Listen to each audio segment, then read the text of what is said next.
the way that you have to comply, sometimes you don't have a choice. Now, how you get to comply, how much effort, time, resources it takes for you to do so, can cost you efficiencies, can cost you productivity, can cost your ability to generate X when you need Y. And so what I'm hearing and what I understand from our relationship has been that what is the strength of any system, whether it's yours or otherwise, when it comes to compliance, is not only what can you do now to help you as efficiently and as quickly as possible to comply, but also when that next thing that happens tomorrow, next week, 6 months, a year from now, how long does it take you to be able to not only adopt and implement that into your workflow, but what does it do to your productivity? What does it do to your ability to be able to, as you said, make money? And then there's obviously the flip side of it, right? What risk tolerance do you have to allow yourself to continue the status quo, whatever that may be, and potentially put your business at risk or your customer at risk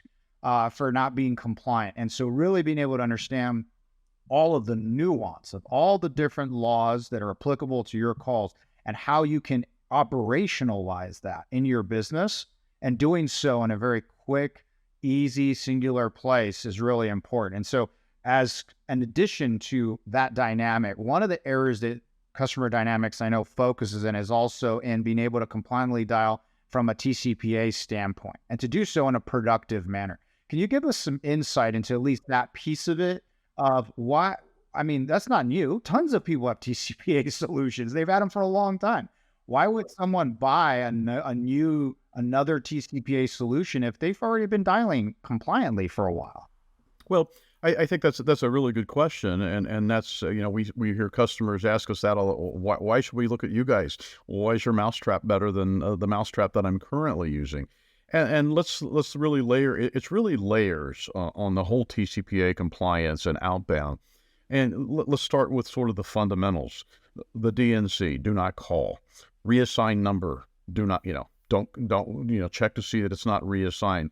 So that's sort of the first step, is how do we integrate with the leading DNC providers so that we seamlessly integrate with their DNC scrubs. That we do. Your internal DNC, the customers are required to maintain an internal DNC. So that's sort of the whole DNC reassigned number database check. That's sort of the front end. That's the very basics. The second thing is okay, now that I've scrubbed for those, do I have an existing business relationship that I can call on? Am I calling a customer that's effectively consented outbound, or am I calling where it's non-consented outbound, where I'm doing additional marketing efforts that aren't specifically consented? And that's one of the things that people often have to look at is, okay, on a consented lead, I can go out on an automated telephone dialing system, ATDS. On a non-consented lead, I can't do that. That's a violation. So they may be existing customers. And a perfect example is I have a home loan, and I want to market auto insurance through that using that customer contact, or home insurance.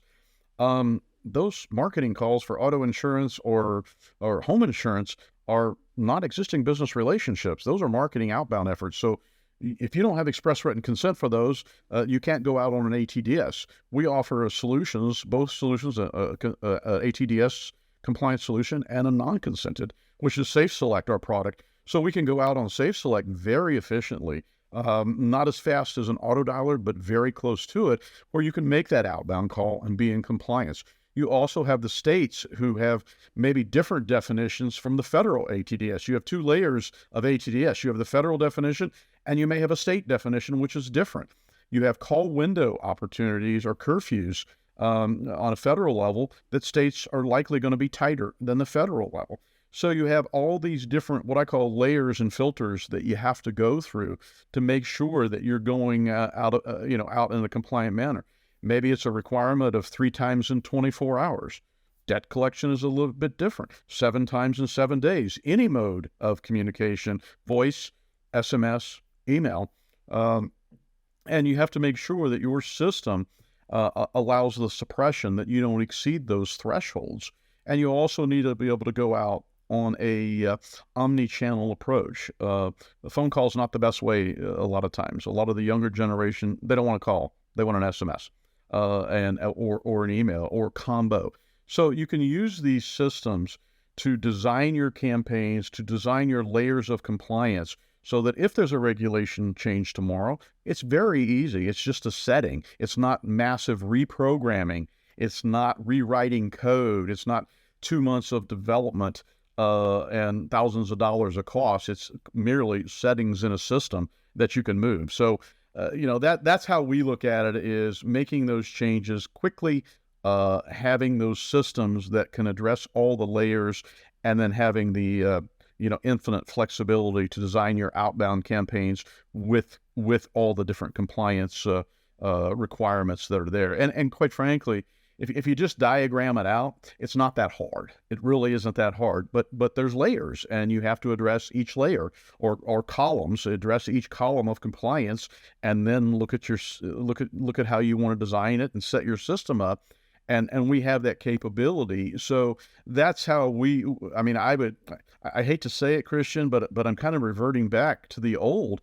Well, let me get a column spreadsheet in the old accounting world, and in each column design. Okay, I'm the federal TCPA, including DNC, including reassigned numbers, that kind of stuff. Now move to a state. Well, what states do I have that are different from the federal? What is there any other? It's debt collection, so there's requirements of 7 times in 7 days any mode, or it's a non-consented marketing outbound. Okay, depending on the state, number of times in the number of days and mode of communication. So quite frankly, for me, it's not a difficult class. It's an old spreadsheet, lining up columns and deciding how I'm going to be compliant, and how I want to design my campaign that'll be, as you said, efficient and profitable for the customer. So that's how we look at it, and that's how we want our approach to customers, how to make them efficient and flexible.